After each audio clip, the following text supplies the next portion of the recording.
¿Qué tal, amigos? Nos encontramos hoy reunidos con la ley en la mano oficial. Es una tarde nublada. Tengan cuidado al rato por las lluvias porque los torrenciales han estado increíbles.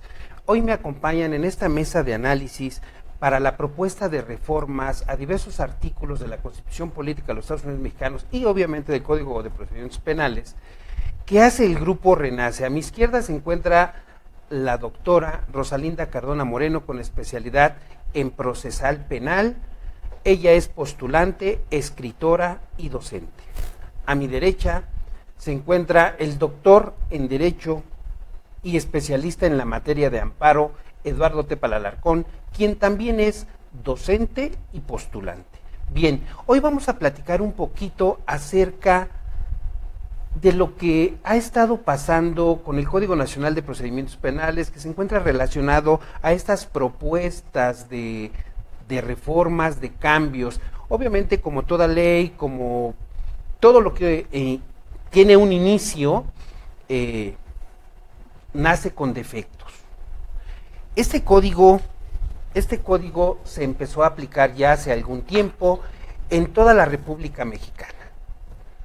Aunado a esto, se encuentra muy, pero muy relacionado, porque además es la naturaleza y es la madre de todas las leyes, nuestra Constitución Política. Bien, ha nacido este código con algunos defectos. Para muchos actores, interventores del sistema de justicia penal en México, que es lo que hoy vamos a comentar aquí, en esta mesa de análisis, algunos opinan que son buenas, que fueron buenos los cambios, otros dicen que no son buenos los cambios, pero lo importante y lo interesante aquí es que efectivamente todos los actores del sistema penal y en general todos los abogados en este grandioso país debemos de actualizarnos, debemos de leer mucho y debemos de mantenernos bien informados, pero además debemos de saber interpretar adecuadamente la ley para que en esa interpretación que hacemos no perjudiquemos, en el caso de los postulantes, a nuestros representados, porque puedes estar defendiendo a el imputado o, en su caso, puedes estar defendiendo a la víctima. Para este efecto, hoy están con nosotros, dos personalidades, actores del derecho. Como ustedes nos vemos, a mi izquierda se encuentra, como les dije, el doctor Eduardo Tepal Alarcón, quien es especialista en la materia de amparo y nos va a dar su opinión respecto de esta propuesta de reformas que hace el Grupo Renace a la Constitución Política. Y aquí, así como me ven ustedes de frente, a mi derecha, bueno, pues está la doctora Rosalinda Cardona.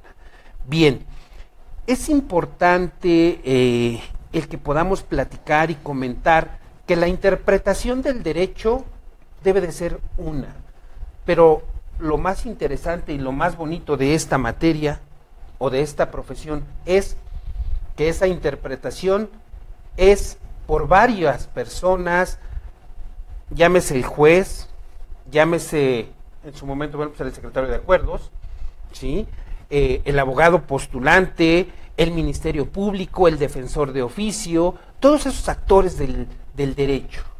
Pues bien, para no ir más allá, vamos a iniciar hoy preguntando, y le voy a preguntar aquí a los dos ponentes, ¿qué opinan acerca de esta propuesta que hace el Grupo Renace respecto del artículo 16 constitucional, en donde el Grupo Renace propone como reforma eliminar la figura del arraigo? El arraigo que en muchas ocasiones, dependiendo del punto desde donde lo veas, el lado donde te encuentres del delito, de la acción de la justicia, de la aplicación de la ley, a muchos les ha servido, a otros los ha perjudicado. Son miles las opiniones que se encuentran. Pero antes de escuchar la opinión de mis compañeros aquí en el panel, quiero comentar con ustedes que nos siguen en redes sociales.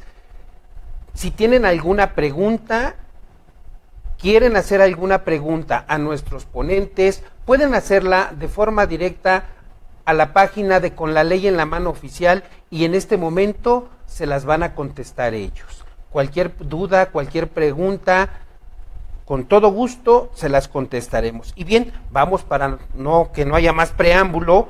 ¿Qué opina, maestro? Y le dejamos la opinión a las damas primero. Mejor. Gracias. Doctora, ¿qué opina usted? ¿Que desaparezca el arraigo o que continúe el arraigo? Fíjese, doctor, que hemos estado, si nos podemos analizar antes de la reforma, desde antes de la reforma ya se daba el arraigo. Y era una manera de violentar derechos constitucionales. ¿Qué hizo la Suprema Corte de Justicia? Incluirlo en la Constitución para que no fuera una figura inconstitucional. Se lava las manos la Suprema Corte de Justicia, está en la Constitución y ya puedes arraigarlo por 40 días o por 80 días para investigar a la persona. Esta propuesta me parece muy buena. ¿Por qué? Porque el arraigo ya perjudica en este nuevo sistema de justicia penal que tenemos. Ahora es muy importante que ya acreditemos ante el juez de control porque quiero una orden de aprehensión. Ya no hay necesidad del arraigo. Si me preguntan, estoy totalmente a favor de que se desaparezca el arraigo, porque ahora tenemos una institución en este nuevo sistema de justicia, doctor, donde yo, Ministerio Público, puedo acudir ante el juez de control y darle los datos de prueba que tengo, y así lo establece la Constitución, para que él me obsequie esa orden de aprehensión. Y entonces sea ante él, ante ese juez que me obsequió esa orden, donde voy a hacerlo comparecer a la persona que voy a detener. Donde sí no estoy de acuerdo, obviamente la opinión ustedes me la darán ahorita, en lo que sí no estoy de acuerdo es en que ese juez que te va a obsequiar esa orden de aprehensión, yo acudo con el doctor Alejandro Barrón, que es juez de control, Ministerio Público, le doy los datos de prueba a él, donde ya conoce de qué se trata el asunto, y él me obsequia esa orden de aprehensión, detengo al imputado, y nuevamente lo pongo en presencia de él. No el juez de control, es el que me va a dictar si es un delito grave. Una medida cautelar, doctor. Entonces, yo creo que estaría bien hasta ahí, pero que sea distinta la persona ante quien comparezca en el momento de la detención. ¿Por qué? Porque entonces el juez de control va a prejuzgar a esa persona. Ya sabe los datos de prueba. Ya se hizo una idea de qué delito se trata y obviamente ya pensó, hay prisión preventiva oficiosa, ¿sí? Salvo esa circunstancia, yo creo que sí está bien. Además, una cosa muy importante, en tratados internacionales, doctor, nos han llegado muchas sugerencias, incluso del Comité de Derechos Humanos de la Organización de las Naciones Unidas, para prevenir y sancionar todo tipo de tortura. Se presume que con la figura del arraigo se tiene aislada totalmente una persona en un hotel, en una casa de seguridad por parte de la Procuraduría General de la República. No puede existir la probabilidad de que se le está haciendo una tortura, no nada más física, sino psicológica, para obtener una declaración, por supuesto, y nos han llegado muchas recomendaciones de este Comité de la Organización de las Naciones Unidas, donde se le pide a México la desaparición del arraigo. Entonces yo concuerdo perfectamente con este grupo Renace, que esa propuesta ya está en el Senado de la República con la desaparición del arraigo. Pues bien, escuchamos de momento la opinión respecto de me parece que desaparezca el arraigo, no me parece que desaparezca el arraigo. La doctora Rosalinda Cardona. Doctor Eduardo, ¿y usted qué opina? Gracias. Antes que nada, buenas tardes, doctora Rosalinda. Doctor Barrón, como siempre, un placer estar compartiendo estas mesas de trabajo con ustedes. Resulta muy interesante precisamente esta circunstancia de la propuesta que formula este grupo Renace y que se encuentra actualmente ya en el Senado. El Código Nacional de Procedimientos Penales cimenta un esquema nuevo en el sistema jurídico mexicano. Hablamos de la oralidad ya precisamente completamente en auge y desarrollándose en estos momentos a través de los operadores jurídicos. Pero ha habido muchas críticas al respecto.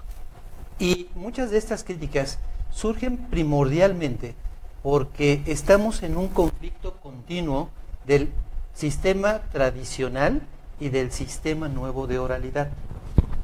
Tenemos todavía la inercia precisamente de todas aquellas circunstancias que habían nacido con el viejo sistema. Sí. Estamos todavía en el switcheo del viejo sistema, tratando de complementar un nuevo sistema que a final de cuentas desde 2008 se vislumbraba que se iba a llevar a cabo y que sin embargo a prisa, en el último momento, muchos estados de la República, la propia Federación, implementó de manera abrupta.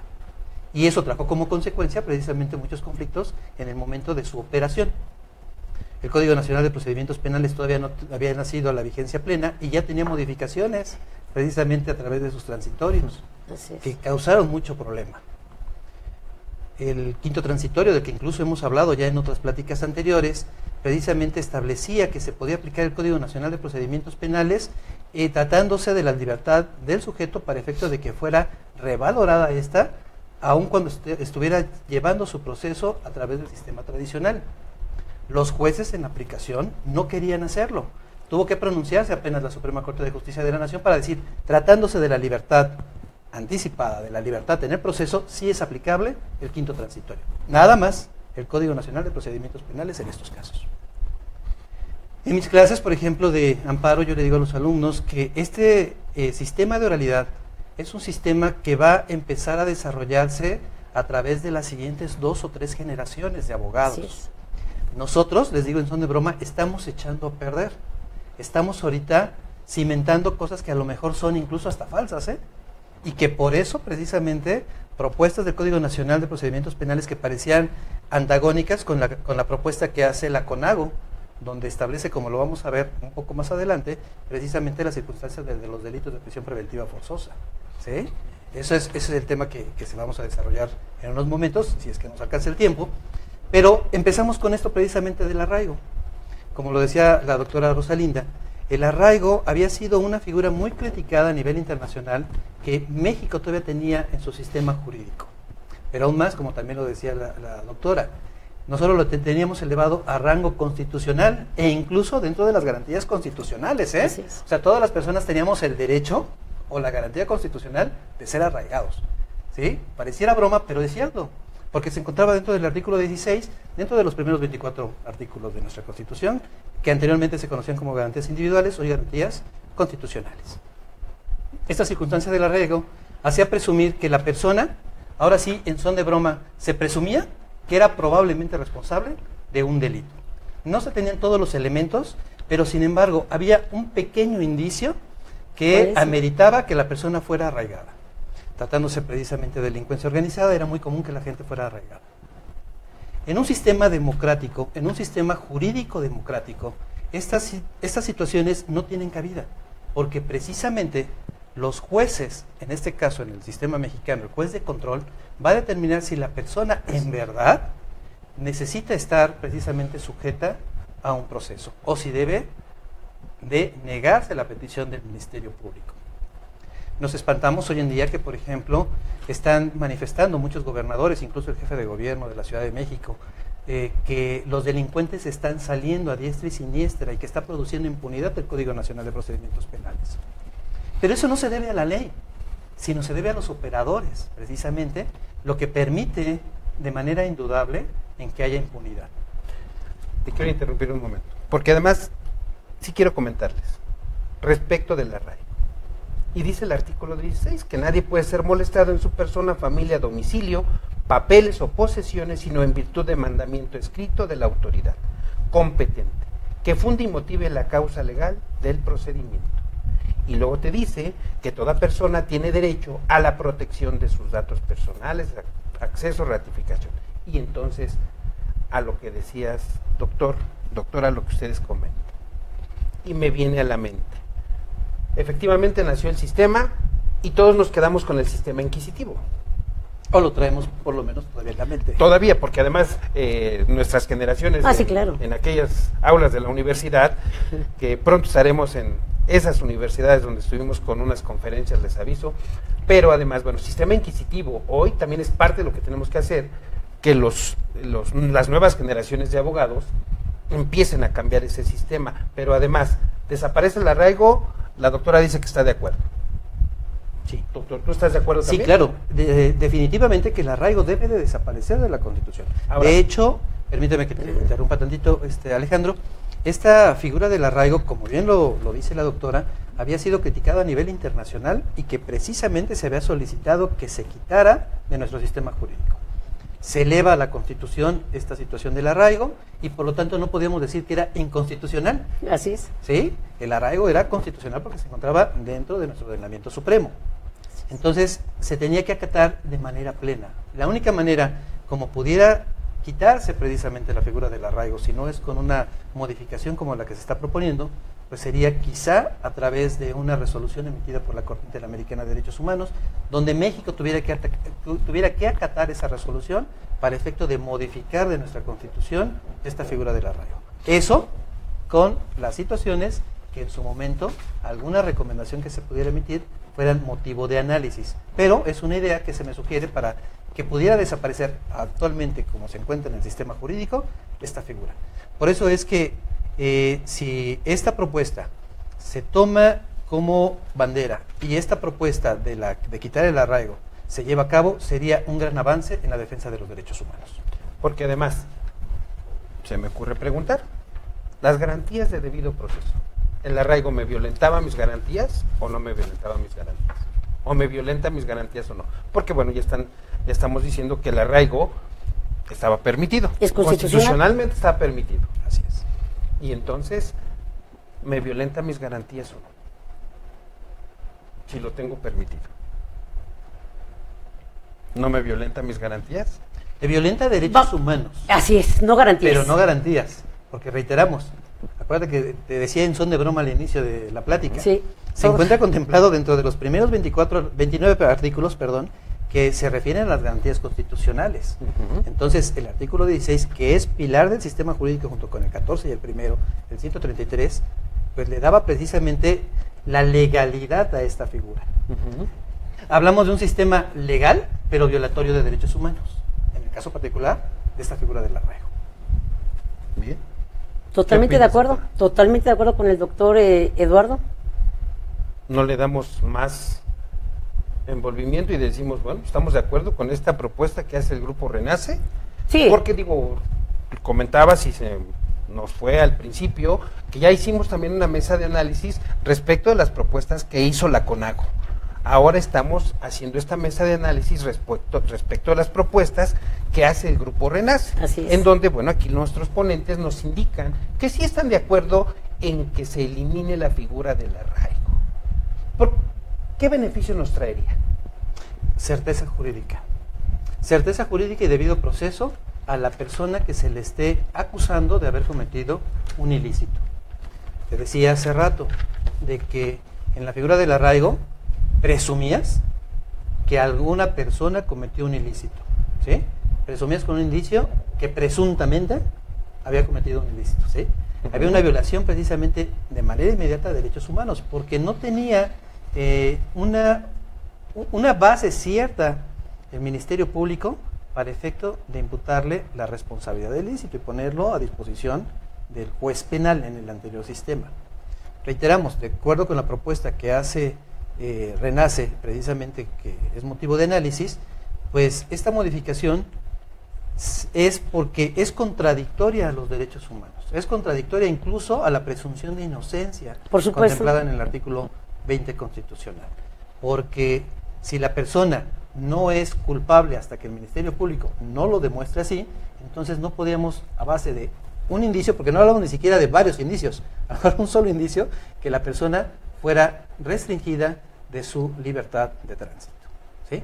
Entonces, esa circunstancia, evidentemente violatoria de derechos humanos, no a la Constitución, pero que sí era muy criticada dentro de nuestro sistema jurídico. Entonces tendrá que desaparecer esto que dice la autoridad judicial a petición del Ministerio Público y tratándose de delitos de delincuencia organizada, podrá decretar el arraigo de una persona, con las modalidades de lugar y tiempo que la ley señale, sin que pueda exceder de 40 días, siempre que sea necesario para el éxito de la investigación, la protección de personas o bienes jurídicos o cuando exista riesgo fundado de que el inculpado se sustraiga a la acción de la justicia. Este plazo podrá prorrogarse siempre y cuando el Ministerio Público acredite que subsisten las causas que le dieron origen. En todo caso, la duración del arraigo no podrá exceder de 80 días. Así es. ¿No? Desaparecerá de nuestra Constitución. Sí, porque únicamente, así como lo dice el doctor Tepa, únicamente había indicios. Yo diría, me iría un poquito más allá, con que el Ministerio Público tuviera sospechas de que Juanito Pérez le llegó el rumor de que está dentro de la delincuencia organizada, era más que suficiente para arraigar a esa persona. Simplemente con indicios, con una sospecha. Entonces, violatoria, como decía el doctor, a derechos fundamentales, por supuesto. Al debido proceso, claro. Al desaparecer el arraigo, vamos a tener la seguridad jurídica, que esa seguridad y esa certeza jurídica es una garantía que tenemos en la Constitución. Entonces, definitivamente sí estamos de acuerdo. Bueno, estamos de acuerdo. A todos nuestros amigos de las redes sociales les agradecemos el que se conecten con nosotros. Francisco Espinosa, un saludo, mi querido doctor. Brenda Michel, un saludo. Guadalupe Osorio, Karina, se me fue esta mujer, Erika Luna. A todos ustedes que se han conectado y están con nosotros siguiendo nuestra programación, les agradecemos mucho. Pues bien, vamos a un pequeño corte de unos minutitos de nuestro patrocinador, el Instituto IMESCO, Instituto Mexicano de Estudios Superiores de Juicio Oral. No se salgan de las redes sociales. 2 minutos y regresamos, por favor.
Venga. Adelante. Bien, amigos de las redes sociales, regresamos con la ley en la mano oficial. Continuamos en la mesa de análisis a las propuestas de reforma a diversos artículos de la Constitución Política que hace el Grupo Renace, el doctor Eduardo Tepal Alarcón, la doctora Rosalinda Cardona, un servidor Alejandro Barrón. Continuamos con ustedes. Ahora vamos así, de forma breve, como lo venimos haciendo ya, requisitos para librar órdenes de aprehensión. Así es. Doctora, sí. A ver, el requisito o los requisitos para librar las órdenes de aprehensión. Sistema inquisitivo te decía una cosa, anterior sistema, se viene manejando así. Anterior sistema, nuevo sistema. Nuevo sistema te dice, ahora hay nuevos requisitos para librar una orden de aprehensión. ¿Qué opinas, doctora? ¿Se modifica o no? Sí, aquí lo que sucede es que ya se van a especificar esos requisitos para librar esa orden de aprehensión. Número 1, la orden de aprehensión va a exigir que el delito conlleve una pena privativa de libertad. Se debe de tratar de un delito grave. porque no puedo, ahora con los 24 delitos que ya no son graves, ¿cuántas personas están solicitando, de acuerdo al quinto transitorio, la revisión de la medida cautelar, doctor? Así es. Entonces, número uno, si es una pena privativa de libertad, necesariamente, para que se dé, debe de existir que sea un delito grave, señalado así por la ley, a lo mejor en contraposición a lo que hacía el ACONAGO. Nos decía el ACONAGO que lo que querían ellos es ampliar ese catálogo de delitos graves. Entonces yo no estoy de acuerdo con eso. Estoy de acuerdo en que se disminuyan los requisitos para la orden de aprehensión, porque muchas veces cuando el Ministerio Público solicitaba la orden de una orden de comparecencia, no acudía, no se trataba de un delito grave y la persona, el probable partícipe de ese hecho delictuoso, no acudía. Entonces el Ministerio Público lo que hacía era ir a generar una audiencia con el juez de control para que éste le obsequiara esa orden de aprehensión, sin conllevar necesariamente una pena de prisión preventiva oficiosa, doctor. Entonces, cuando una persona es legítimamente requerida por una autoridad judicial por el mandamiento de una autoridad, ¿sí? Se ha visto que ésta no acude, y por ese motivo el juez genera esa audiencia para que me dé el orden de aprehensión y te detenga. Y no debe de ser así. Cuando, finalmente sabemos que la orden de aprehensión es, te invito a que vengas tú, imputado, comparecencia en la orden de aprehensión. Orden de aprehensión. La idea es, te traigo, yo policía, te traigo, te detengo, te aseguro, te presento ante el juez. ¿Cómo lo podemos interpretar? Te invito a que vengas a verme porque te están imputando un delito y te voy a iniciar un procedimiento, te voy a iniciar un juicio penal. Ok, bueno, aquí primero, como la doctora Rosalinda estaba manifestando, ya el concepto de esta orden de aprehensión no es el mismo que en el sistema tradicional. Así es. Eso ya lo hemos platicado, ya lo hemos analizado. Aquí surge precisamente esta orden de aprehensión en algunos casos cuando precisamente el imputado no comparece a pesar de tener la orden de comparecencia. Así es. Se le cita, no comparece, y debido a esa conducta que lleva, entonces el juez de control puede en un momento dado librar esa orden de aprehensión para que el sujeto sea presentado ante su potestad para efecto precisamente de iniciar formalmente este sistema, esta fase. Aquí la circunstancia es precisamente que había hechos en los cuales el juez de control no podía librar esta orden de aprehensión porque no se trataban de delitos de prisión preventiva forzosa, ¿no? Entonces, ¿cómo vas a restringir de su libertad a una persona si la misma Constitución establece el catálogo de delitos sobre los cuales única y exclusivamente el sujeto puede ser restringido de su libertad? Por esa circunstancia es la confusión que existía para este hecho de la orden de aprehensión y por qué esta propuesta del Grupo Renace establece los requisitos que ellos proponen se establezcan precisamente para que se pueda librar, ¿sí? Son requisitos que precisamente atienden no a una situación de privar de la libertad al sujeto, porque esta es la última circunstancia que se debe de establecer en todo proceso, sino más bien establecer procesalmente conductas para efecto de la presentación del sujeto y que se lleve a cabo ese trámite ante la facultad del juez de control, ¿sí? Así es. Sí, porque además la cultura en este país es, me imputan un delito y no voy y comparezco, no voy y le hago frente.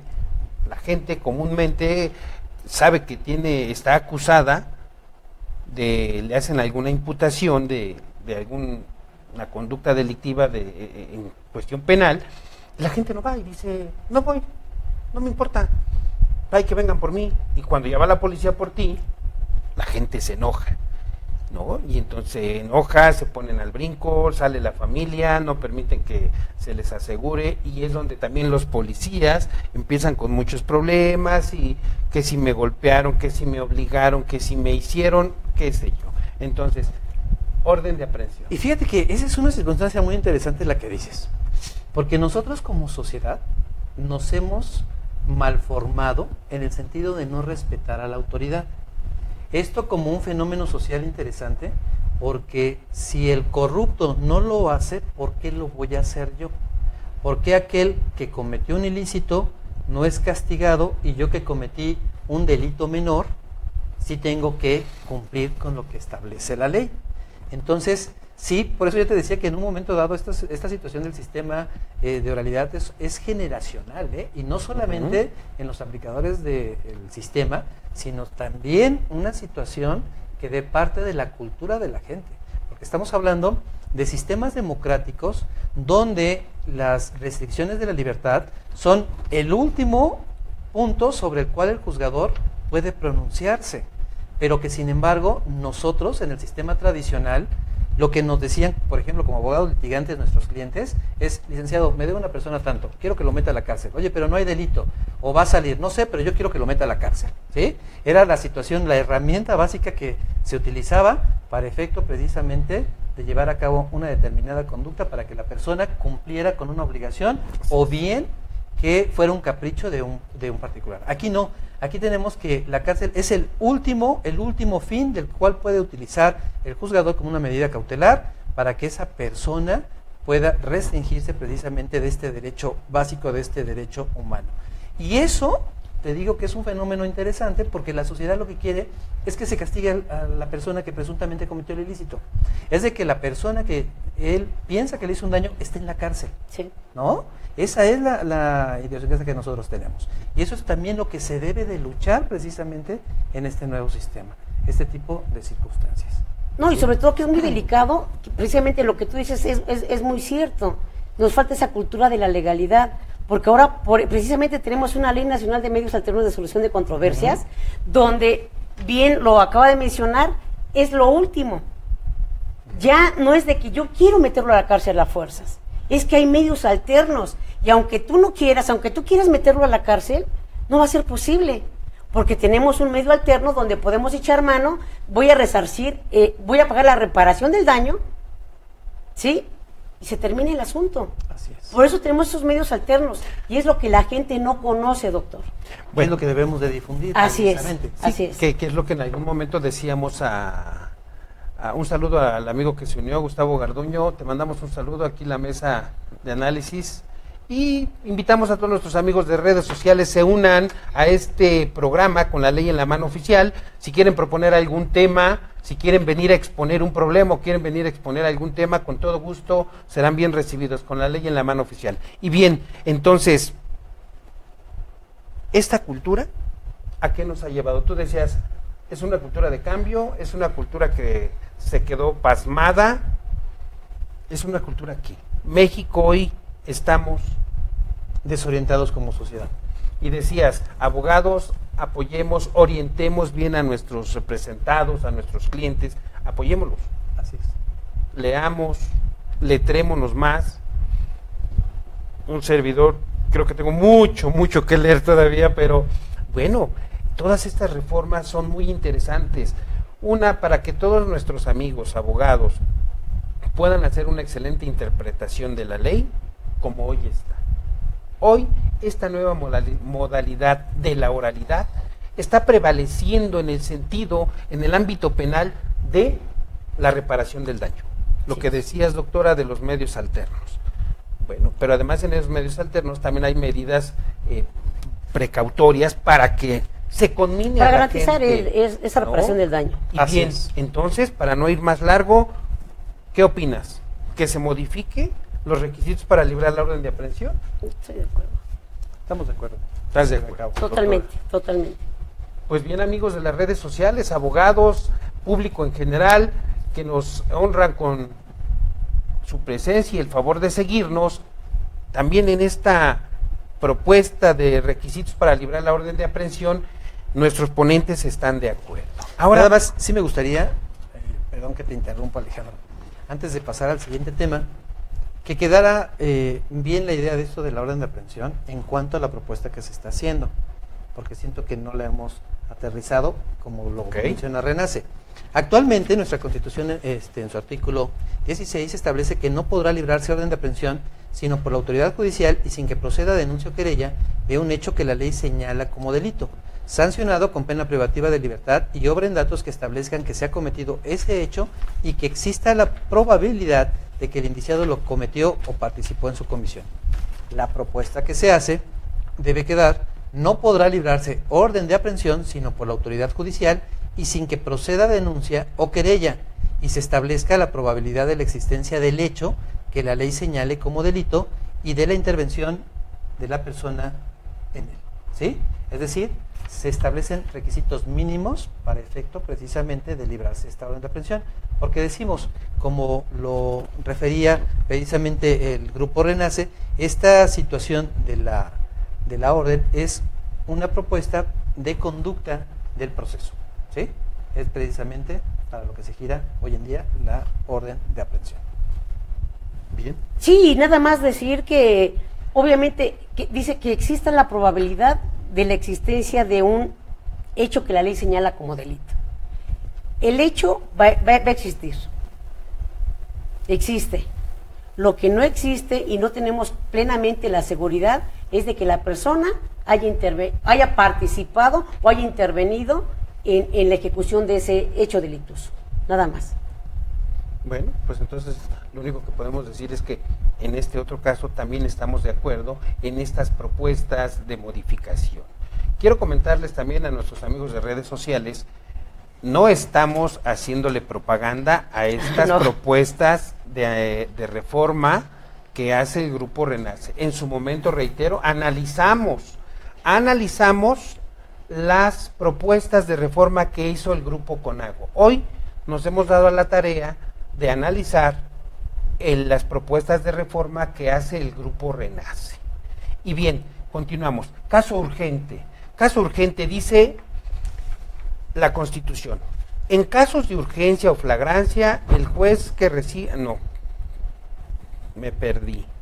Solo en casos urgentes, cuando se trate de delito grave, así calificado por la ley, y ante el riesgo fundado de que el indiciado pueda sustraerse a la acción de la justicia, siempre y cuando no se pueda ocurrir ante la autoridad judicial por razón de la hora, lugar o circunstancia, el Ministerio Público podrá, bajo su responsabilidad, ordenar su detención, fundando y expresando los indicios que motiven su proceder. Caso urgente respecto de la detención de la gente. ¿Qué opinas, doctor? Sí, aquí la crítica precisamente y la propuesta es eliminar ese concepto de delito grave. Ya no existen los delitos graves, sino hablamos precisamente de los delitos de prisión preventiva forzosa. Entonces, establece precisamente sí, caso urgente, sí establecer circunstancias para librar una orden de aprehensión, ya que reiteramos, este concepto se modifica, ya no es el mismo del sistema tradicional, pero ya no estableciendo este concepto que ya desaparece del Código Nacional de Procedimientos Penales. Es decir, es adecuarlo precisamente a lo que establece este ordenamiento procesal. El Código Nacional, sí. ¿No? Bien, queremos agradecerle también a nuestro amigo Alejandro Miguel Sánchez Salinas, que se unió, y felicita a nuestro panelista Eduardo Tepal. Está de acuerdo en las propuestas y le está agradando esta mesa. Y fíjate que, si me permites, aprovechar por este medio de que Alejandro, un excelente jurista tratándose de esta oralidad, es un perfecto operador, a ver si nos puede acompañar más adelante en alguna mesa, ya que también le gusta dar conferencias y compartir el conocimiento que está adquiriendo en su práctica diaria en la oralidad. No, y además es un excelente postulante. Así es. Es muy buen postulante el maestro Alejandro. Bien, tocayo, pues te esperamos en estas mesas de talleres que con la ley en la mano oficial realiza. Se te hace una extensa invitación a que participes, nos envíes tu tema. Ya Eduardo te recomiendan ampliamente aquí nuestros dos panelistas. Entonces, mi querido amigo, te esperamos el día que gustes. Vamos al otro tema, la autorización judicial para imponer las medidas de geolocalización. ¿Me van a poder poner un brazalete, una pulsera? ¿Me van a geolocalizar donde yo esté? ¿Qué va a pasar?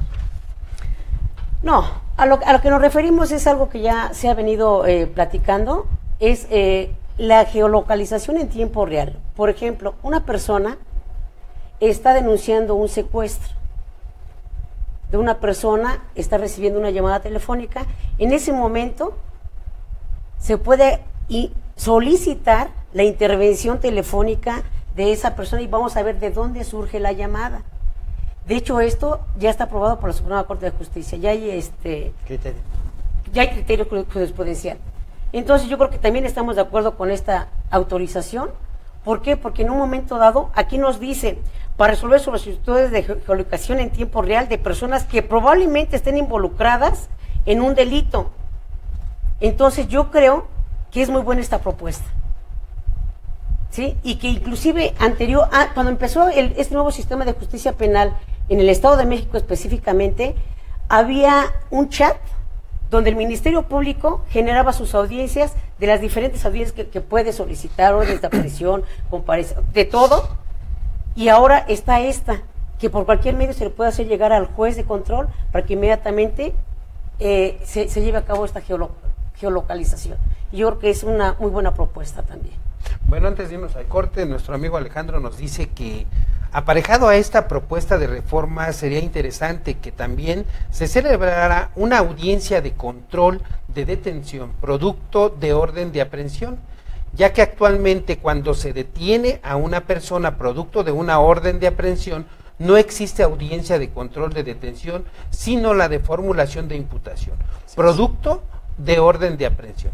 Ya que sin esta audiencia se rompe el principio de contradicción. Muy cierto. ¿Qué opinas? Sí, muy cierto lo que dice él. Sí. Bien, tocayo, pues escríbenos, dinos cuál es el tema y con todo gusto, te esperamos. Un saludo para nuestra amiga Yunet Abreu, que se ha unido también a esta mesa de diálogo. Yunet, tienes preguntas, con todo gusto las analizamos. Pues bien, nos indican aquí nuestros técnicos que tenemos que ir a otro corte técnico porque nuestro patrocinador, el Instituto Mexicano de Estudios Superiores en Juicio Oral, nos manda un corte. 2-3 minutos, no se vayan, no se desconecten y regresamos en un momento más para estar con ustedes en redes sociales, con la ley en la mano oficial, en la mesa de análisis, a las propuestas del Grupo Renace que ya se encuentran en el Senado, la doctora Rosalinda Cardona y el doctor Eduardo Ortega. Regresamos en un momento.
Con la ley en la mano oficial regresamos. Mesa de análisis a las propuestas de reformas que envía el Grupo Renace al Senado.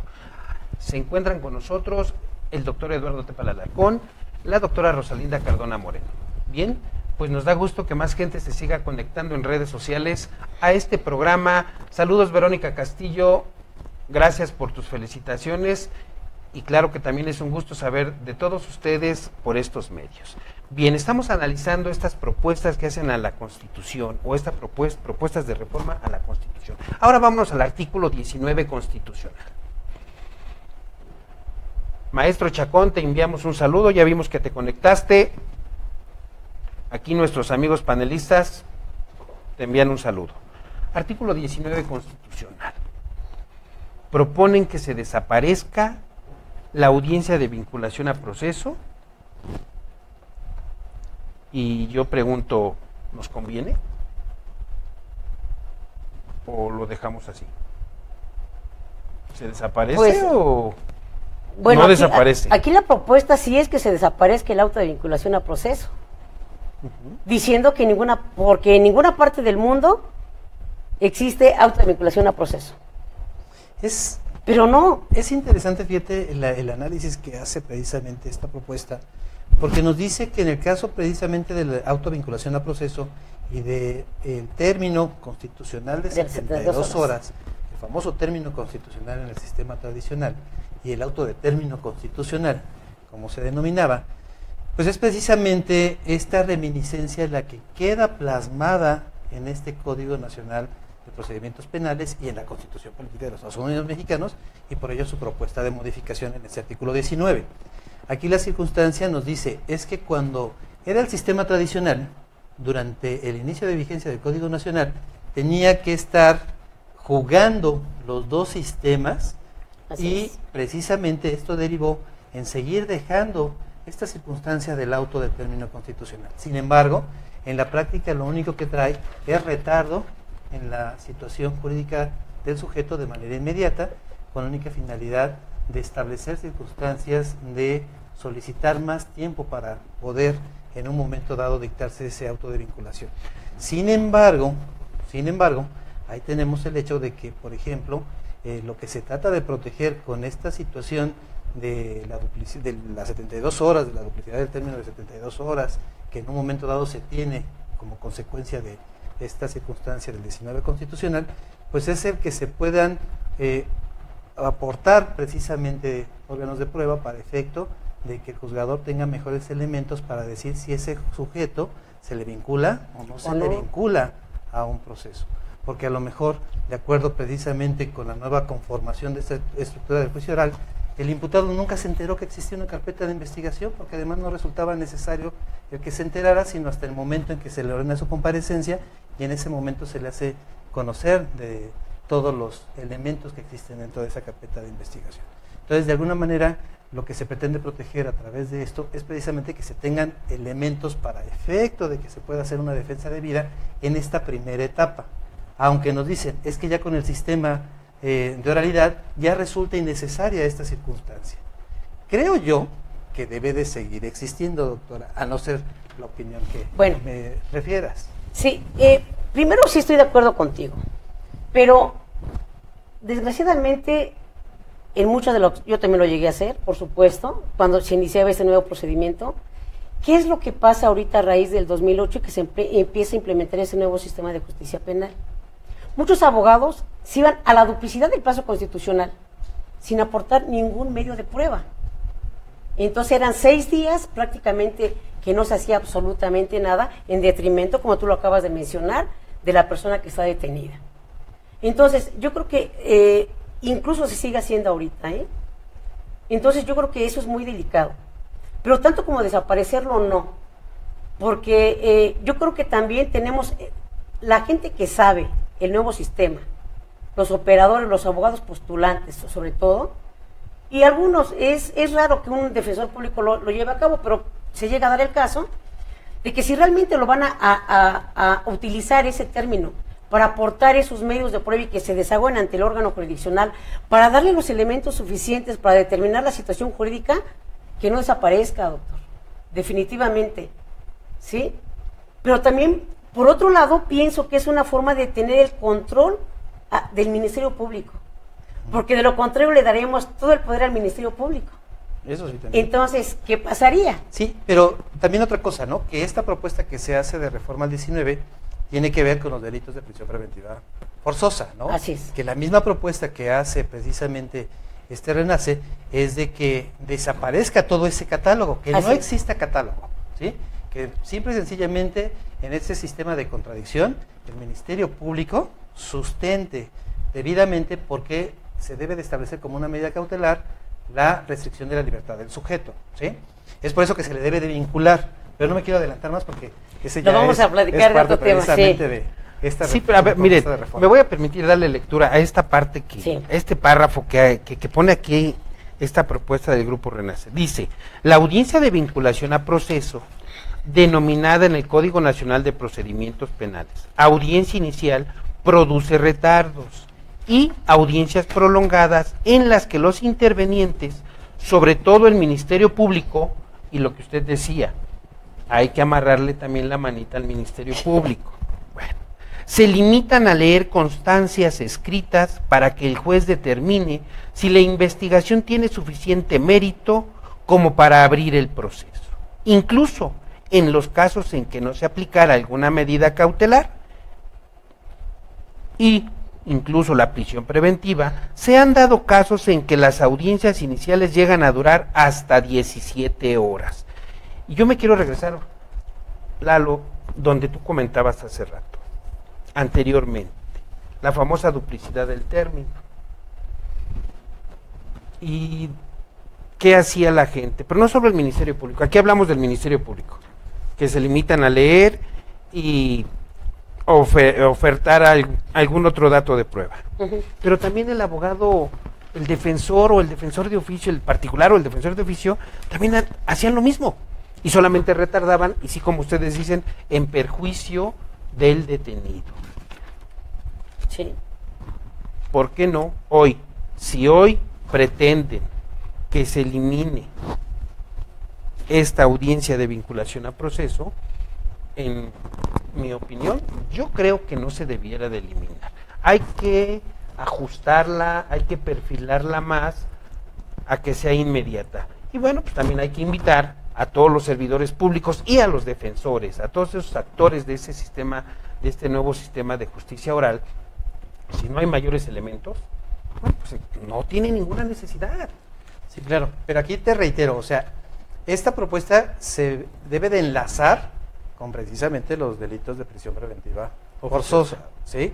Entonces, si en un momento dado este catálogo desaparece en los términos de la propuesta, bueno, pues entonces sí, ya no será necesario hablar de estas 72 horas que tendrá el juzgador para emitir su auto de vinculación, y puede ser de manera inmediata, ¿no? Para evitar precisamente retardos. Pero hablamos aquí que precisamente estamos ante una circunstancia donde, como decía la doctora Rosalinda, en el antiguo sistema esta duplicidad del término constitucional se utilizaba, a veces no sabemos para qué los abogados defensores, pero la solicitaban a pesar de que no aportaran elementos de prueba, o aportándolos se desistían, como si pensaran que en ese transcurso de tiempo el juzgador, por situación divina, iba a establecer que la persona tendría que ser dejada en libertad, ¿verdad? Entonces aquí la circunstancia es precisamente que se rompe con esos paradigmas, y por eso la propuesta de desaparecerlo.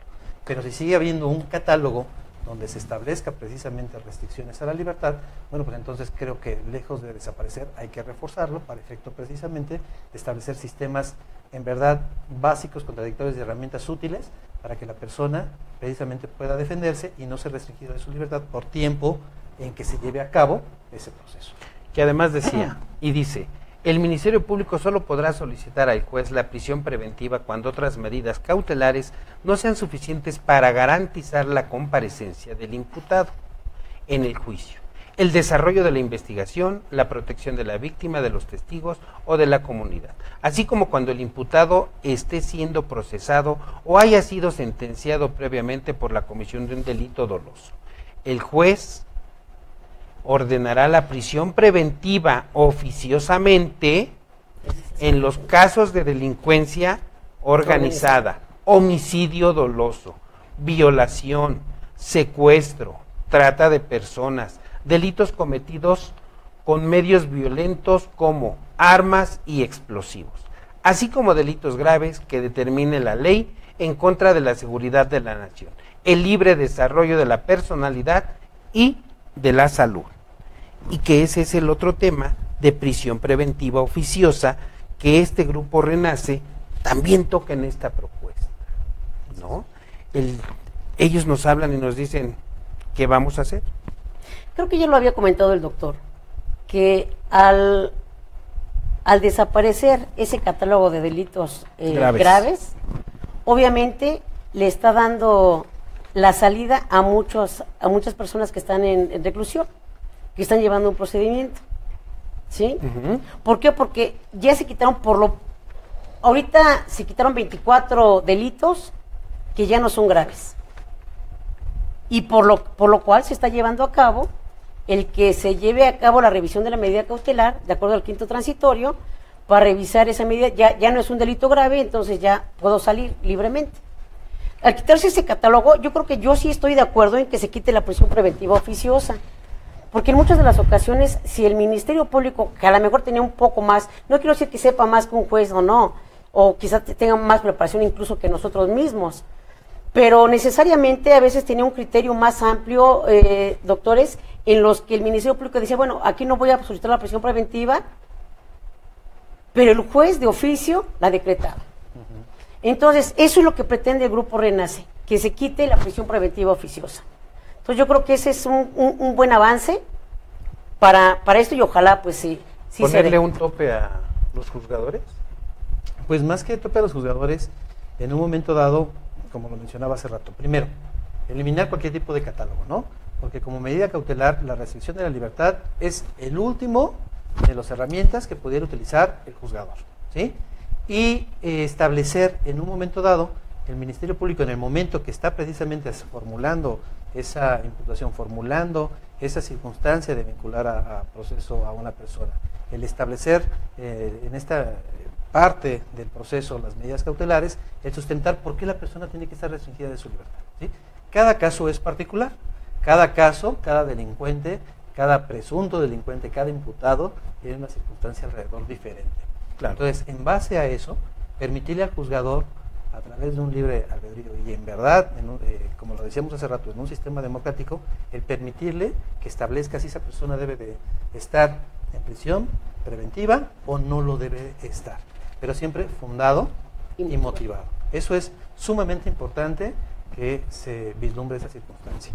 Si de alguna manera, si se le deja esta circunstancia al juzgador, tenemos el otro problema que mencionábamos también en alguna ocasión, de que por desfortuna para el sistema de justicia, y desgraciadamente es una realidad, existen jueces de consigna, y esos jueces de consigna pudiéramos correr el riesgo de que si no hay un catálogo de delitos establecidos como de prisión preventiva oficiosa o forzosa, bueno, pues entonces pudieran obsequiar esa medida cautelar al Ministerio Público para efecto de que la persona sea restringida de su libertad, que para que la persona esté dentro de prisión a lo largo de su proceso. Pudiéramos correr ese riesgo. Desgraciadamente es una realidad en México, y como juristas, si nos cerráramos los ojos a ello, estaríamos evadiendo la responsabilidad como abogados litigantes. Estaríamos evadiendo la responsabilidad como abogados litigantes.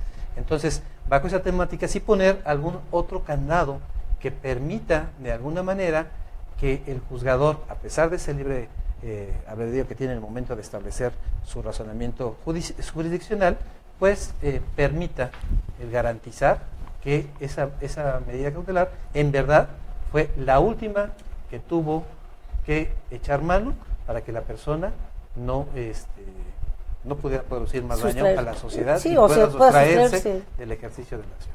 Pero además algo muy importante, que esta prisión preventiva oficiosa atenta contra el principio de presunción de inocencia, artículo 20, fracción primera, y que en tratados internacionales estamos obligados a respetar sobre todo la presunción de inocencia. 14 del Pacto Internacional de Derechos Civiles y Políticos, 8 de la Comisión Americana de Derechos Humanos. Entonces, se podría tomar como una prisión adelantada, como un castigo adelantado. Es lo que se ha criticado. Sí, entonces, ¿dónde está? Yo creo que sí se debe de primar definitivamente la prisión, el que ya no sea una prisión preventiva oficiosa, porque estamos violentando derechos constitucionales y aparte de eso tratados internacionales. Así es. ¿Sí? Y obviamente, como bien lo dice el doctor, que sea la última medida que se tome. Ahora tenemos ministerios públicos que dicen, bueno, yo solicito la prisión, obviamente la prisión preventiva, por el miedo o el temor de que se vaya a sustraer de la acción de la justicia, sin más argumento. Entonces, yo le digo al juez de control, señor juez, si el temor del Ministerio Público es que no se sustraiga de la acción de la justicia, o que se sustraiga y que comparezca a todas las audiencias, pues ponle el brazalete. En un momento dado. En un momento determinado, y es lo que se ha estado llevando a cabo. ¿Y a quién le va a costar el brazalete? ¿Al Estado o al imputado? Al imputado. Bueno, es que aquí la circunstancia es de que de manera formal, pues debe de ser el Estado quien debe de establecer todo este tipo de mecanismos. El artículo 17 constitucional prohíbe las costas y gastos en juicio, ¿no? Así entonces, es. Pero en la realidad... Y a lo mejor me pero en voy la a oír realidad mal, tenemos un pero... problema económico, una crisis económica por la que atraviesa el país y que sí, en un momento dado, estaríamos en graves problemas si se otorgara brazalete a todas las personas. Yo diría que se les está económico y facultando una cultural, imputación, ¿no? Sí. ¿no? Porque lo que decíamos, entonces, ok, ya no va a haber prisión preventiva oficiosa. Y con el nuevo catálogo de los delitos ya no hay gravedad en determinados delitos y ándale, tienes que venir a comparecer. ¿Y si ya no viene? Ya lo dejamos ahí, le estamos llevando un procedimiento, como dicen los abogados o dice la gente, se lo está llevando por fuera. ¿Y si ese imputado ya no viene? ¿Qué vamos a hacer? Nos vamos a regresar y entonces después vamos a buscar que haya otra modificación a la ley para hacerlo comparecer. Bueno, recuerdo, por ejemplo, en los Estados Unidos, ¿no?, de Norteamérica, que existen precisamente los cazadores de recompensas. Cuando una persona está de fugitivo, pues estas personas se encargan de encontrarlos para ponerlo a disposición de la autoridad antes de que las empresas afianzadoras paguen la cantidad que sirvió para que esa persona estuviera en libertad. Entonces, no a esos extremos, pero sí en un momento dado, pues hoy en día existen estas oficinas, se me fue el nombre ahorita en este momento, revisoras de las medidas cautelares. Es la unidad de revisión de medidas, seguimiento de medidas cautelares. Exacto. Que ellos de son los sujetos procesales del 105, fracción ellos octava. son los que se encargan precisamente de dar seguimiento que esa persona está cumpliendo con esas medidas cautelares. Entonces, seguir reforzando esas unidades para efecto de que no tengamos esa necesidad de andar correteando a las personas que quieran evadirse. Pero aquí el problema, doctor, es que muy poca gente, muy pocos operadores del sistema conocen estas unidades de supervisión de la medida cautelar. ¿Sí? Porque incluso para determinar la prisión preventiva, tienes que tener un reporte de esa autoridad que te va a llegar a ti, juez de control, para que tú lo conozcas y tu Ministerio Público, para que puedas sustentar que efectivamente se puede sustraer o tiene un alto riesgo para la sociedad o qué sé yo. Y sin embargo no lo llevamos a cabo, doctor. Así es. Bueno, porque hay muchas... Las UMBECAS.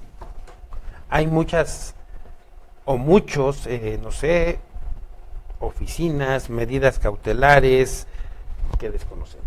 Sí, pero cabe de señalar que ya se está estableciendo precisamente como una situación forzosa y necesaria, de acuerdo con el Código Nacional, que tengas que ir a estas oficinas antes precisamente de iniciar el proceso para efecto de que se dé la revisión de las medidas cautelares.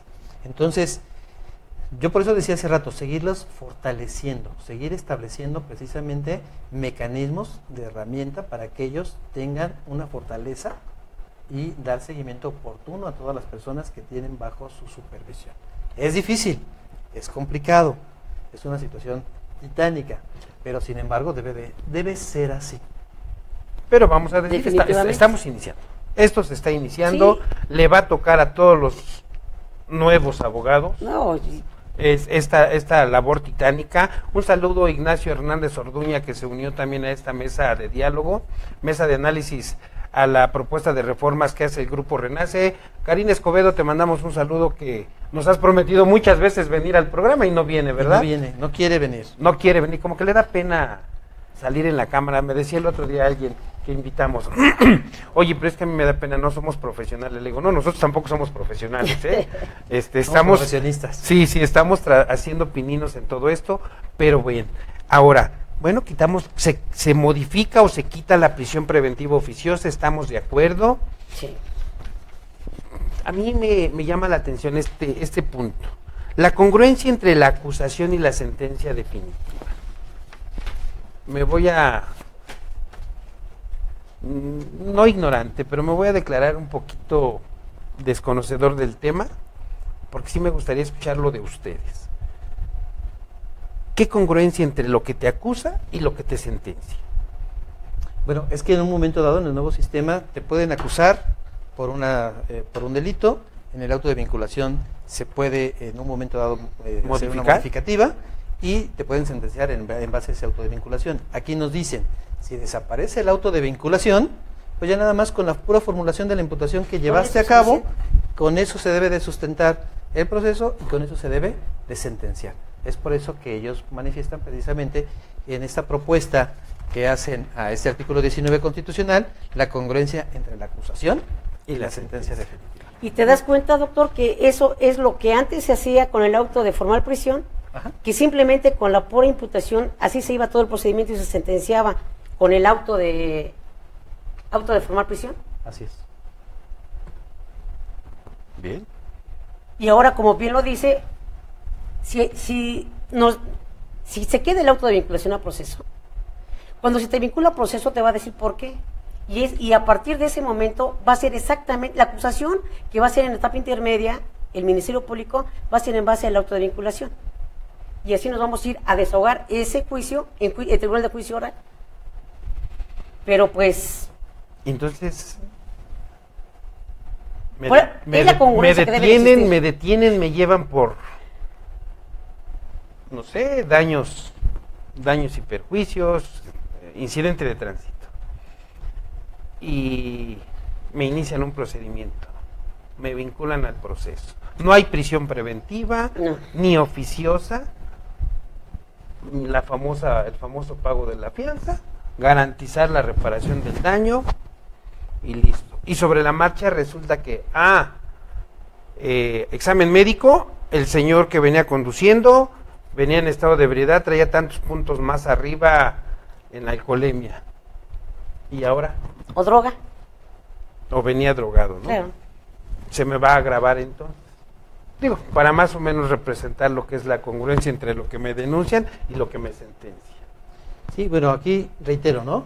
De alguna manera lo que se está haciendo con esta propuesta es de que ese auto de vinculación, al desaparecer, entonces basta esa acusación que se te está formulando por parte del Ministerio Público para efecto de que sobre de eso se va a cimentar ese juicio de oralidad y sobre lo cual el juez única y exclusivamente va a poder resolver. Así Que me es. parece justo, me parece cierto, si es que desaparece el auto de vinculación. Si no desaparece el auto de vinculación, bueno, pues tendrá que ser el mismo sistema como se ha venido desarrollando, sin hacer modificación a este artículo 19 de la Constitución. Bueno, Así pues es. entonces hasta hoy vamos de acuerdo en todas las que hemos leído, ¿no?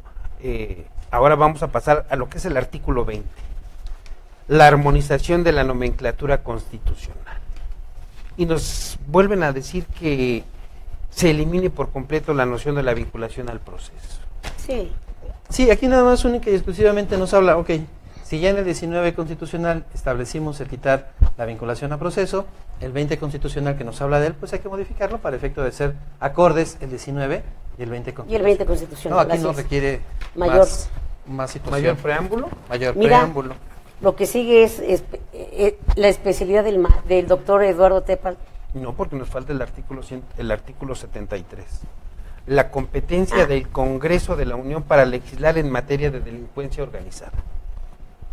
¿Cierto? Nuestros legisladores tendrán esa capacidad. Pues de hecho, precisamente por la circunstancia que atañe a la delincuencia organizada y que es un problema que desgraciadamente se desbordó en toda la República Mexicana, necesita ser la Federación quien lo establezca, necesita ser la Federación quien lleve a cabo la tipificación de este tipo de conductas que establezca las leyes que deben de regularse para su castigo. Si es una situación grave por la que está atravesando el país, y si no, volvemos a la situación de que tenemos un Código Nacional de Procedimientos Penales, pero diversos ordenamientos penales que establecen diferentes circunstancias para poder tipificar las conductas. Establecen diferentes tipos. Entonces, en base a ello, es esta propuesta. Creo yo que es adecuada porque se eliminan las posibilidades de que los delincuentes, utilizando recovecos jurídicos, puedan obtener sanciones menores o bien puedan obtener su libertad en una sentencia. Sí, porque normalmente cada uno de los estados legislaba acerca de la delincuencia organizada y ahora la propuesta que se hace es que lo haga el Ejecutivo Federal y me parece muy bueno también. Generalizamos, Sí. así como hicimos un Código Nacional de Procedimientos Penales, ahora vamos a a la delincuencia organizada. Nada más de delincuencia organizada. No, pues digo, se hizo para la aplicación nacional y esta propuesta de reforma al 20 constitucional del apartado A nos dice, tratándose de delincuencia organizada, lo vamos a hacer de índole nacional igual. La Federación es la única que pudiera en un Así momento es. dado, a través del Congreso de la Unión, legislar en esa materia. Bien, estamos de acuerdo entonces. Sí. Y ahora sí, doctora, vámonos a lo que es el artículo 107, la materia, lo fuerte aquí Del doctor. del doctor Eduardo, el juicio de amparo y el principio de estricto derecho. Y bueno, pues, mi Fíjate querido que Eduardo, esta situación, sí, de alguna manera, estoy completamente y absolutamente de desacuerdo.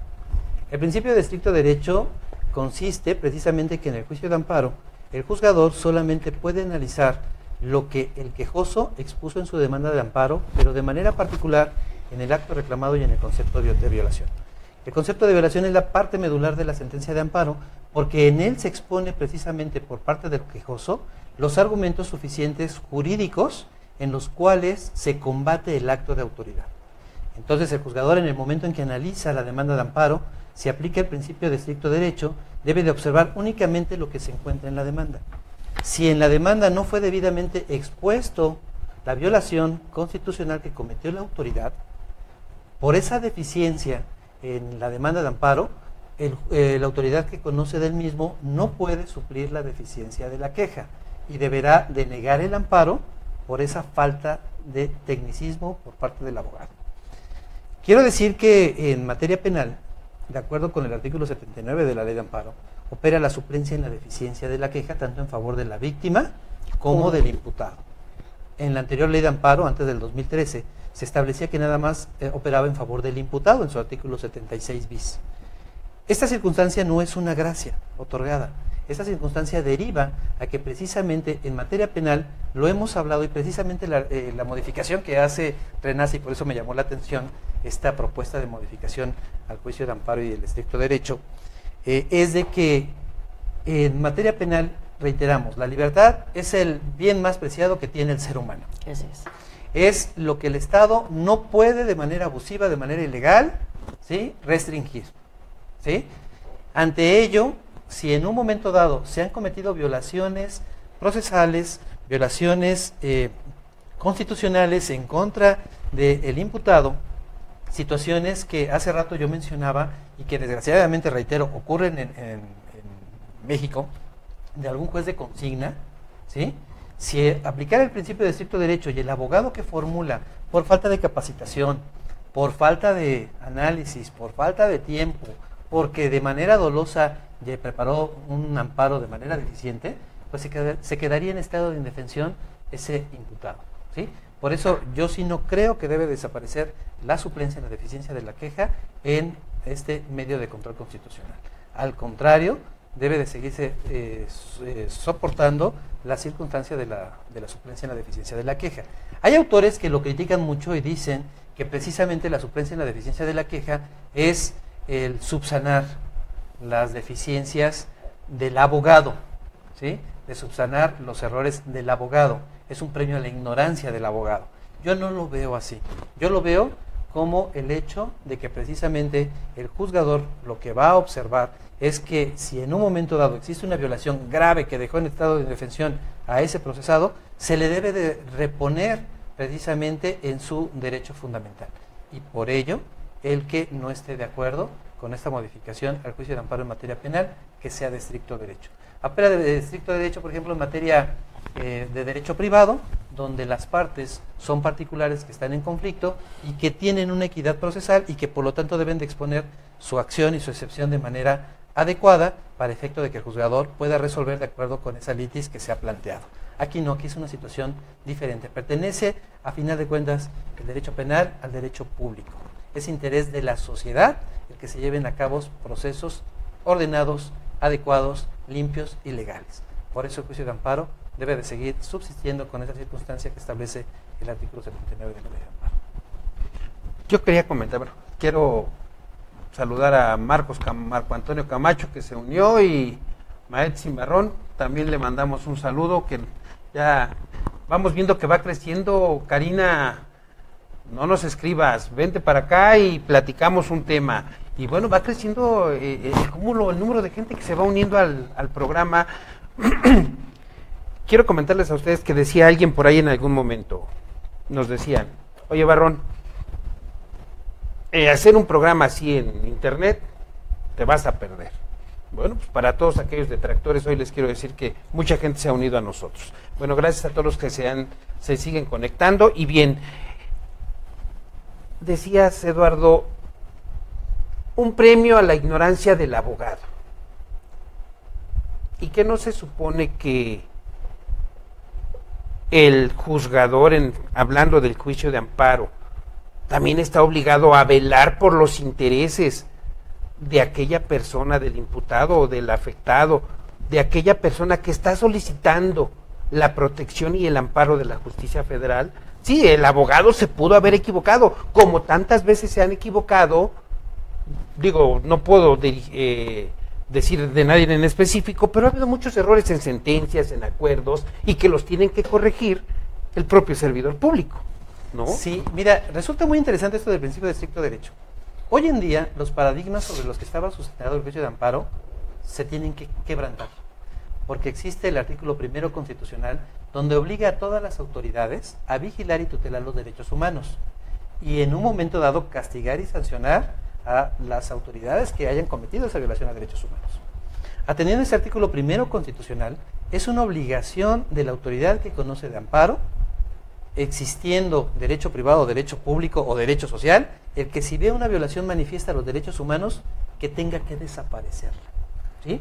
Este principio de estricto derecho, que es una restricción a esa aplicación del 1 constitucional, debe de desaparecer. Por eso te decía, es romper estos paradigmas, que hace rato mencionabas que si formábamos un diplomado de juicio de amparo, yo creo que estaría formidable para ver precisamente y analizar estos nuevos supuestos sobre los que se está sustentando el sistema jurídico nacional.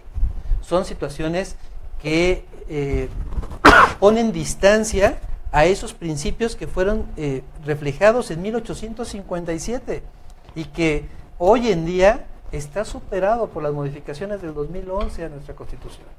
Ya esos principios de relatividad de las sentencias de amparo tampoco ya no es tan cierto como se vislumbraba precisamente en el 57. Ante ello, reitero, es por eso la postura de que esto no puede hacer funcionar el juicio de amparo en materia penal. Sí, además porque hay una situación muy importante, ya obviamente todo, ya lo comentó el doctor Eduardo, pero definitivamente debe de seguir subsistiendo, ¿sí? Precisamente por eso tenemos este juicio de amparo, porque estamos pidiendo el amparo y protección de la justicia federal para que vea las irregularidades que se han dado en el procedimiento, violaciones al debido proceso, violaciones a derechos fundamentales, y que, como bien lo mencionaba, si yo no voy a esgrimir perfectamente bien mis agravios, ¿quién lo va a pagar? ¿Una persona que le dieron 30 años de prisión, siendo inocente? ¿20 años de prisión? Por mi falta de preparación en el juicio de amparo para esgrimir mis agravios, ¿esta persona va a pagar mi ineptitud? Así es. No es posible. Por eso sí debe de subsistir esta figura. Sí, de hecho yo creo que los asesores que en un momento dado llevaron a cabo precisamente esta propuesta, les falta ahí un poquito pulir su conocimiento en juicio de amparo, porque la siguiente propuesta es que desaparezca el amparo indirecto en materia penal. Así Imagínate qué grave sería esa circunstancia? Porque justifican ellos que el estarse tramitando amparos lo único que hace es entorpecer el proceso, lo detiene, cuando esto no es cierto. En el capítulo de suspensión que establece el juicio de amparo, se menciona precisamente que la suspensión no va a detener los procesos, única y exclusivamente va a estudiar y analizar las violaciones analizadas, pero tratándose de procesos en materia penal, la suspensión va a operar hasta antes de que se dicte la sentencia. Así es. El proceso se puede continuar y ellos lo justifican de manera contraria en que el estar estableciendo amparos, el juez se ve imposibilitado a llevar a cabo las audiencias. Y lo que están diciendo que Entonces, se debe de agotar el principio de definitividad. Entonces me voy a quedar así. Cuando promuevan un amparo directo, indirecto, en este sistema oral, me quedaré así cuando me diga el juez de amparo, no tienes razón, tu ineptitud no me permite, vamos a decirlo así, ayudar o corregir tu error para que aquel que solicitó el amparo pueda ser beneficiado. Sí, y es que aquí el enfoque es el que creo que tienen equivocado. El juicio de amparo, tanto directo como indirecto, no es un recurso. El juicio de amparo es un medio de control constitucional. Es un mecanismo de defensa que establece la Constitución para que el sistema jurídico no se vea corrompido, para que el sistema jurídico no se vea alterado. Entonces, si se ve eso de lo que es el juicio de amparo y que no es un recurso, se podrá entender que esta propuesta que restringe el principio de estricto derecho nada más en el juicio de amparo penal, o esta propuesta que desaparezca el amparo directo durante el proceso en la oralidad, pues vemos que no tiene justificación alguna. Creo que ese sí es un mal enfoque que se le está dando al juicio de amparo, al verlo no como un medio de control constitucional, sino como verlo como un recurso dentro del proceso. Nosotros estamos en contra. Bueno, en esta parte, amigos de Grupo Renace, amigos de las redes sociales, en donde proponen la desaparición del juicio de amparo en materia oral y el juicio de amparo indirecto, bueno, pues nuestros ponentes no están de acuerdo y con esto estamos dando por casi concluido ya este tema. Sí me gustaría poder escuchar hay otras reformas que hacen iniciativa con proyecto de decreto que reforma y deroga, adiciona diversas disposiciones de la Constitución Política y bien, del Código en materia penal. Ahora bien, para poder ya culminar con esta mesa de análisis en donde la mayoría estuvimos de acuerdo y que nuestros amigos de redes sociales puedan tener un poquito más claro todo esto, me gustaría que, Lalo, me pudieras dar tu punto de vista de postulante, tu punto de vista personal, no de estas propuestas, de hoy, ¿cómo ves esta aplicación del juicio oral? Y doctora, que también nos puedas, tú como postulante, nos puedas decir hoy, este juicio oral, estos nuevos juicios orales, como se dice, ¿son y seguirán siendo buenos? ¿Mejorarán? ¿O nos tendríamos que regresar al sistema inquisitivo? No, definitivamente. Primero él y después tú, doctora. Ok. Me parece acertado que cierre la doctora porque ella es la especialista precisamente en estos juicios de oralidad. Reitero, como comentaba desde el inicio, que esta circunstancia de la oralidad es una transformación en el sistema jurídico que es generacional. Nosotros, como tú también lo decías, fuimos creados en las aulas con el sistema tradicional y todos esos vicios que lleva el mismo. Esta circunstancia de la oralidad debe crear nuevos paradigmas. Yo me burlaba, por ejemplo, mucho en la licenciatura, con maestros que decían que todo estaba escrito, que no íbamos a encontrar el hilo negro cuando hacíamos nuestras tesis para la obtención de nuestro título de licenciatura. Hoy en día vemos que eso es completa y absolutamente falso. Hoy en día se deben de crear nuevas visiones acerca de la aplicación del derecho. Debemos de romper con esos viejos esquemas que nosotros tenemos y serán precisamente los jóvenes quienes los desarrollarán. Nosotros ya estamos completamente... Adultos jóvenes. Ahora ya estamos con esa visión anterior.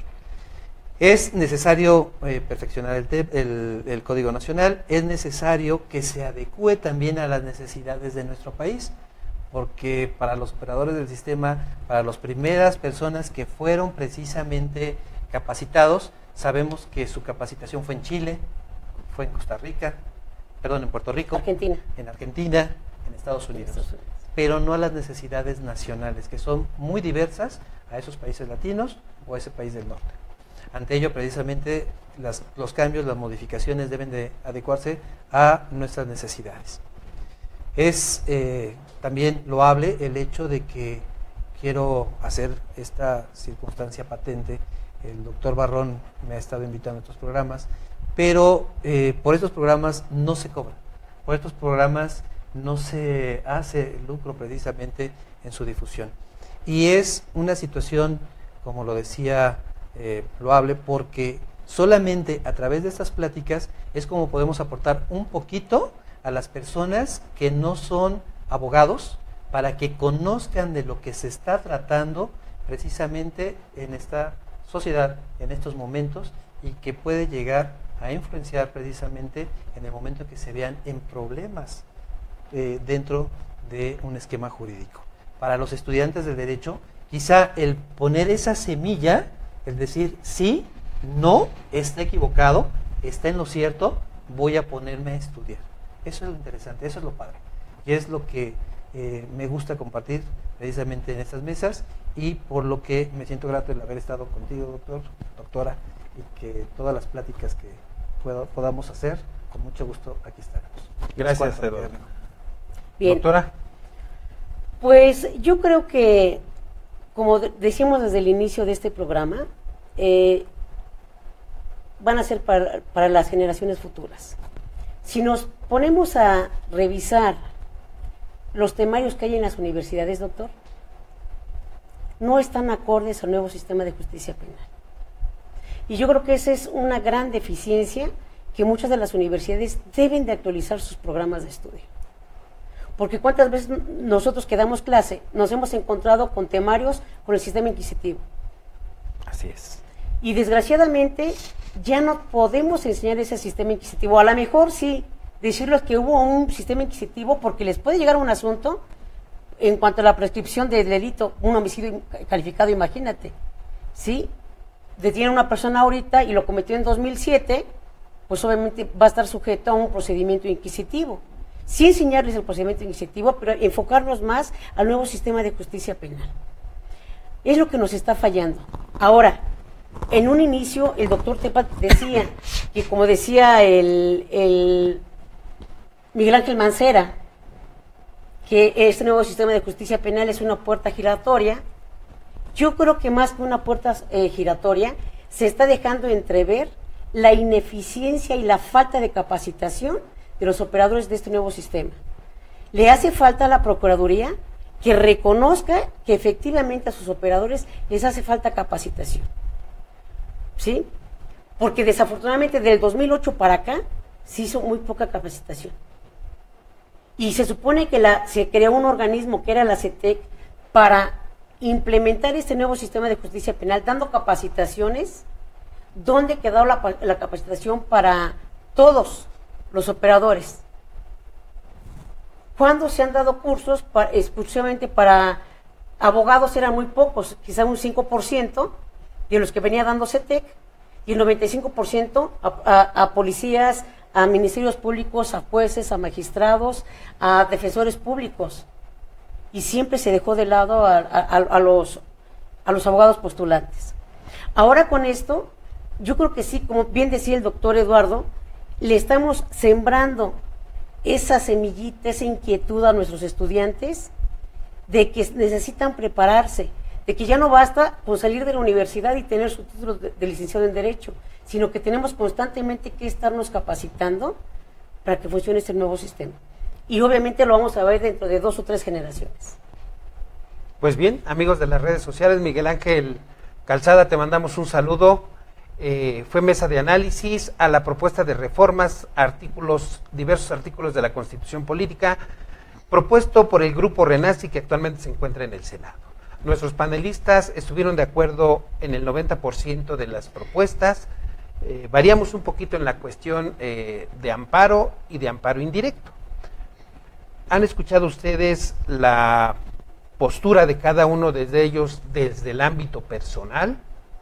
Y yo quiero decirles que nuestro patrocinador, el Instituto IMESJO, Instituto Mexicano de Estudios Superiores de Juicio Oral, precisamente es un instituto que se ha dado a la tarea de poder, y que claro, aquí nuestros panelistas son docentes del instituto, se ha dado a la tarea de poder actualizar, capacitar a todo tipo de personal, servidor público, ministerio público, policía, perito, a todos los servidores públicos, actores del sistema penal. El Instituto IMESJO ha estado capacitando a diversas personas, a los particulares, claro, también. Por eso te invitamos a que te unas o visites la página del Instituto IMESJO, donde vas a encontrar diversos juicios. Y bueno, ya lo decía aquí el doctor Eduardo Tepal, próximamente va a haber efectivamente un diplomado en juicio de amparo, en donde se van a tocar puntos específicos, medulares del amparo, en donde tú, incluso que no eres abogado, podrás asistir y podrás entender claramente qué es un amparo, para qué sirve un amparo, o qué es un juicio de amparo, para qué te sirve un juicio de amparo, qué beneficios te puede llevar o traer, conllevar un juicio de amparo. El maestro, el doctor Eduardo Tepal, te lo va a explicar, te va a llevar de la mano, la doctora Rosalinda, y todos nuestros ponentes te llevan de la mano para que puedas ir entendiendo.